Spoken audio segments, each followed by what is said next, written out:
Assalamualaikum warahmatullahi wabarakatuh.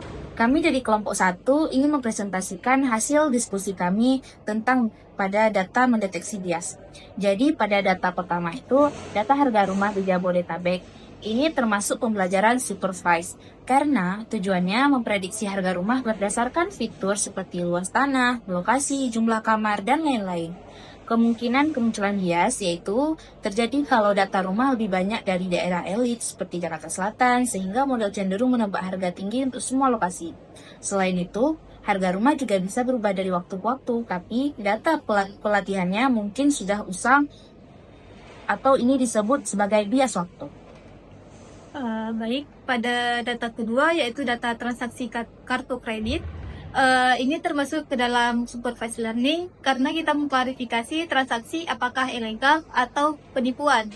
Jadi kemungkinan terjadi bias pada data ini bisa muncul karena jumlah transaksi legal jauh lebih banyak dibandingkan transaksi penipuan. Akibatnya modal cenderung menganggap semua transaksi aman. Selain itu, pola transaksi di negara tertentu biasa berbeda, sehingga modal tidak bekerja baik untuk semua wilayah.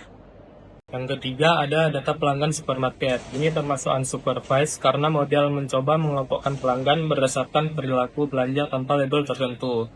Biasanya bisa muncul dari cabang tertentu mendominasi, atau kalau hanya mempertimbangkan total belanja tanpa memperhatikan faktor lain seperti usia atau frekuensi kunjungan.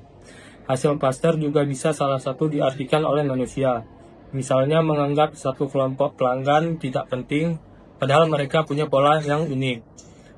Keempat, ada data playlist Spotify. Data ini juga termasuk unsupervised karena model mencari pola lagu atau genre yang sering didengarkan bersama.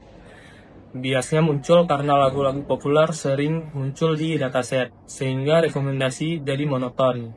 Selain itu, selera musik berbeda-beda di setiap daerah, tapi pelatihan mungkin hanya dari satu negara. Selanjutnya, data pengenalan tulisan tangan. Data ini termasuk supervised learning karena model dilatih mengenali huruf atau angka dari gambar tulisan tangan. Kemungkinan bias bisa muncul kalau data hanya dari gaya tulisan tertentu, misalnya dari orang dewasa bukan anak-anak, atau kalau model hanya dilatih dari alat digital, maka hasilnya bisa buruk untuk tulisan di kertas yang dipindai. Mungkin sekian saja dari kelompok kami. Mohon maaf bila ada kesalahan. Kami akhiri. Wassalamualaikum warahmatullahi wabarakatuh.